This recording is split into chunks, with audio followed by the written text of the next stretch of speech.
Ask Reddit. Bill Gates said, "I will always choose a lazy person to do a difficult job because a lazy person will find an easy way to do it." What's a real-life example of this? I knew a guy who had a low-level data reporting job. He had several daily, weekly work responsibilities, including a bunch of reports that needed quite a bit of tweaking from raw data to finished product. But like I said, low-level.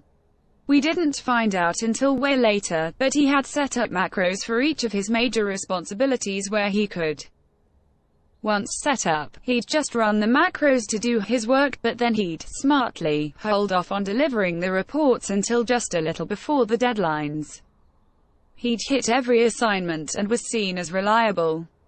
He also would complain about the workload so people would leave him with that work.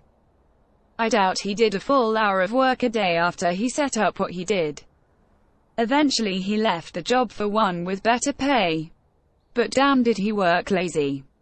Also, he was smart not to reveal until the end, because had he told him about it he would have gotten a pat on the back and would have been given a whole other workload, on top of maintaining those macros, etc. Dude milked the job, not the other way around. Any good IT guy will find a way to automate his job so he can sit around browsing Reddit. I left my last sysadmin job and the next guy called me and asked how I was doing the work of 3 people. He was going through the daily playbook and was so far behind. I asked him if he was going through the manual playbook, or the automated playbook, as I had left both on my desk. Evidently my former boss had taken the automated one to do the work in the interim and never told the new hire about it. Bingo. The fact that you left 2 manuals is very kind of you though. It was a great environment and great small team, so I made sure they were okay when I left. The only reason I left is somewhere was going to pay me more than double and they could not afford to even come close to matching it. You is our real MVP by documenting your systems. When I left my job I tossed all my work files in trash. My replacement called me at my new job to ask where they were. I told the truth. If someone gives you 2 weeks notice, don't tell them they can leave now. Doesn't go over well. My brother gave my oldest nephew $10 a week if he did all his chores without needing to be told or complaining. One day he gets home early from work and sees the neighbor kid tossing a bag in the trash. He asks him what he is doing and the kid says he gets $5 a week to take care of a few chores.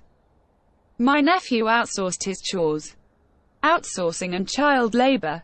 This kid's destined to be a Nike CEO one day. Nephew at checkmark. Gotta start young. Nestle has entered the chat. China has joined the chat.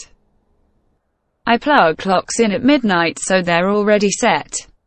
Trip the main fuse in the house at midnight to do all the appliances too lol. The real life hack is always in the comments. An older company had a person dedicated to data entry, which boiled down to copying and pasting portions of data from text files into spreadsheet and formatting into a report. The person originally doing this job spent a full 40+ hour per week doing it, but was not very computer literate. When they retired, the company hired someone with actual skills. The new hire convinced management to let her work remotely after getting up to speed on the job. The first week at home was spent automating the entire job. The remainder of their multi-year tenure with the company was spent doing whatever they wanted save the 10 to 15 minutes weekly to run their program and to answer the odd email here and there. All while getting paid full salary and benefits. They actually had to add in a few errors now and then to make it seem realistic. An older company had a person dedicated to data entry, which boiled down to copying and pasting portions of data from text files into spreadsheet and formatting into a report. I've worked a few places that have people doing this. Usually when they retire, the job is given to some younger person that figures out how to do it in 10 minutes on top of the rest of their normal job. In this case, since the retiring person worked full-time doing this and often struggled to meet deadlines, they hired a replacement. I worked goods in for an aircraft manufacturer as a summer job at university. Parts would arrive, we'd open them and key in all the details into a terminal. That bit was long-winded. I discovered the terminal keyboard has assignable shortcuts, and set up a bunch of them for all the boilerplates such that keying in an item was about 6 keystrokes. Saved myself and my workmate hours every day, which we would spend pranking each other, other warehouse staff and staff at other sites. Made yourself more efficient and use the extra time to make your colleagues less efficient.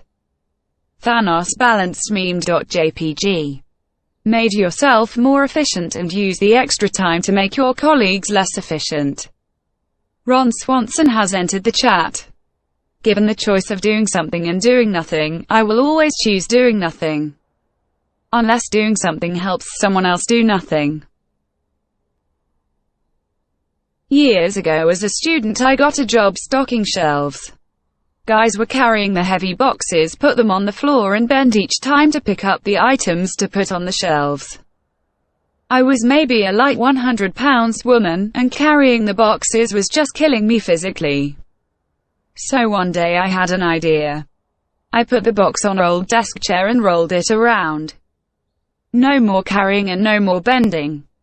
Funny thing is that, instead of doing the same thing, most of the guys called me lazy and kept carrying the heavy boxes. Just to prove how strong they were. Now they have special rolling carts to do the job. Screw lazy, screw strong. I would have copied you without a second thought. Hell yeah. You don't get bonus pay for having an aching back. Intermission. I love you. An engineer spent hours developing a program so they could start the coffee pot from their desk and not have to wait for coffee when arriving in the break room. That's pretty much how the first webcam was created too. Lazy computer engineers wanted to see if there was coffee in the pot.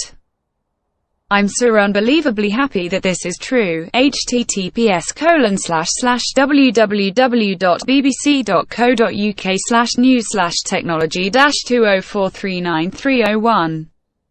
It didn't vary very much, explains Dr. Stafford Fraser. It was either an empty coffee pot, or a full one, or in more exciting moments, maybe a half-full coffee pot, and then you'd have to try and guess if it was going up or down. Every year in the Canadian winter, power lines would fail due to the weight of the snow. It took many days to build up enough to break a line, so they employed a team to walk the routes and shake the poles to loosen the snow. One day they saw a bear shaking the poles and realized that if they could get the bear to do it, they wouldn't need to walk the route. So they gave one guy a bucket of honey and he'd walk the route painting the sides of the poles with honey to attract the bears. It worked for a few more years, but this still takes a lot of time to do. So then they had the idea of flying a helicopter along the route with a trained sniper with honey paintballs that he'd shoot the poles with.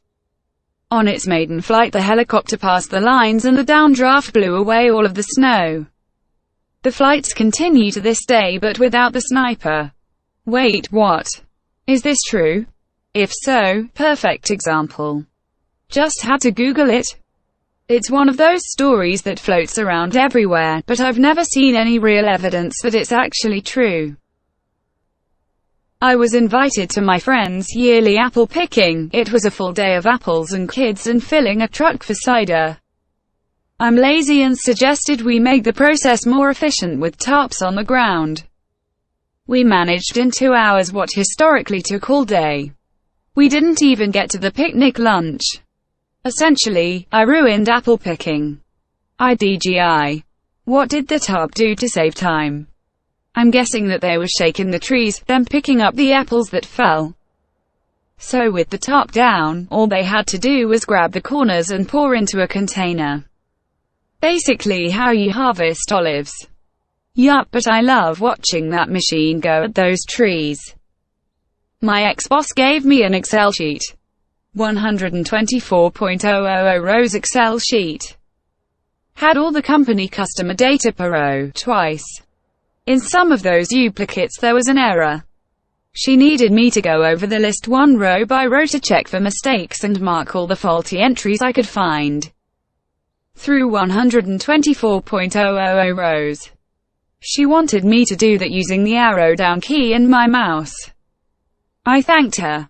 I sat down, invested half an hour into Google, copy-pasted some parts of this formula, then some parts of that. Finally, I had figured out the formula. I double-clicked the tiny rectangle so that the formula gets applied on all rows. Worked like a charm. I stood up, got myself a coffee, talked to some colleagues. Then I went to my boss. She had anticipated that I would need 3 days for this task. When I was back less than an hour later, she thought I hadn't understood the task or maybe a follow-up question. I will never forget the expression on her face when I told her I was done. There were 6 faulty entries. A year and a half later I enrolled into computer science at university where I will finish my undergrad this summer. Greater than. Imagine doing it their way to find 6 fucking errors.